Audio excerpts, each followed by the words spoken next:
Good day, everyone. Did anyone tell you that it's National Hat Day? You're supposed to be wearing your hat this weekend. Actually, I have all these hats that I don't use, so I said, well, why not this morning? Let's get down right to it. Our reading this weekend begins with that most difficult of Jesus' saying, love your enemies. And there's a joke about a priest who asked his congregation one morning, how many of you have a lot of enemies? So a quarter of the church put up their hands. And then he asked, how many of you have a moderate amount of enemies? And half the church put up their hands. And then he asked, how many of you have just a few enemies? And a few people put up their hands. And then he looked around the church and he said, is there anyone here who has no enemies? So there was a little pause, and then one hand went up at the back of the church. A little old man with his walker. So the priest invited him to come forward. And when he came forward, he said, Bill, this is really remarkable. I mean, imagine you have no enemies at all. You are such an inspiration to our church. How did you manage that? So Bill looked back at the priest. He looked out at the congregation, and then he said, the bastards are all dead, Father. Most of us go through life, for better or for worse, no matter how hard we try, with a few people we feel are our enemies, or more broadly, people who seem to hate us. There are people who we may have offended and who we apologize to, but who refuse to accept our apology. There are people at work who we have angered, who are jealous of us or who have set themselves against us. And there are people in our own families who hold a grudge against us for some mysterious reasons that we can never seem to comprehend. And then there are people who just seem to dislike us or wish us ill for no good reason. It's a sad part of human life, but that's just how it is. Luke 6:28 tells us to love our enemies. And it is probably the most unreasonable thing that Jesus ever said.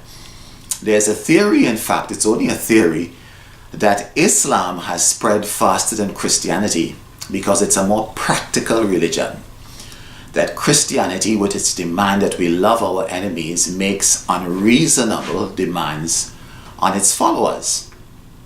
Whether it's true or not, it does lead us to think, is the demand to love your enemy a practical one? Well, strange as it may seem, I think we have to go partly into the realm of psychology to answer that question. According to therapists, sometimes despite all their efforts in their sessions with their clients, everything seems to come to a complete standstill because their clients refuse to let go of past hurts.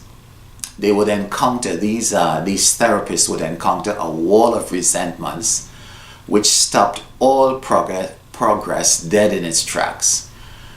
Psychology further reveals that cardiovascular damage, pulmonary problems, anxieties, and obsessions have all been shown to be statistically related to the bearing of resentments.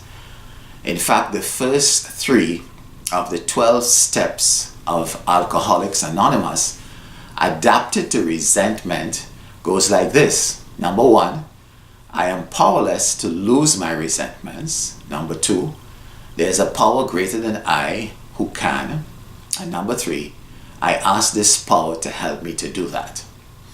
The 12 steps recognizes the corrosive nature of resentments.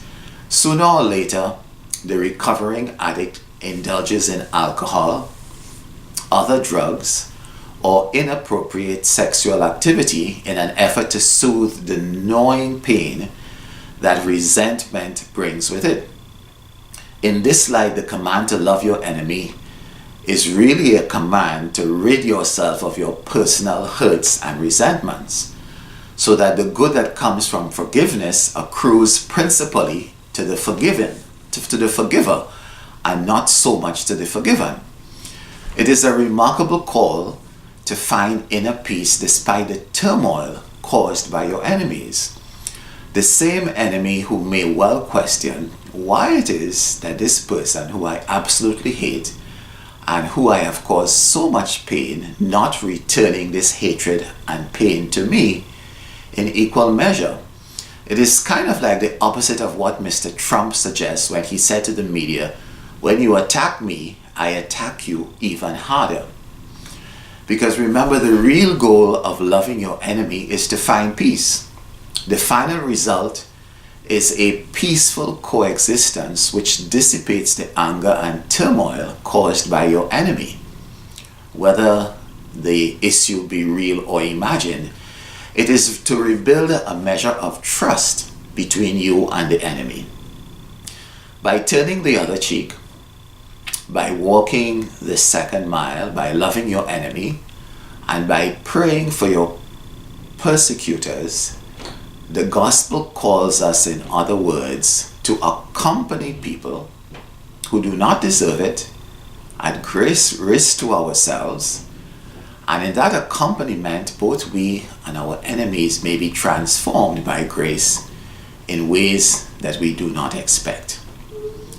In the final analysis, my dear friends, loving your enemy is to act like God, who we are told causes his sun to shine on the evil and the good, and sends rain on the righteous and on the unrighteous, which is the following line in the corresponding passage from Matthew's Gospel. So my friends, you have a choice. Hold on to your anger and hurt, or love your enemy and let the grace of God work to transform you and the person and the situation that you live in, to bring about a measure of trust between you and others, and to allow God to have his way in building his kingdom of justice and peace. God bless you all this weekend.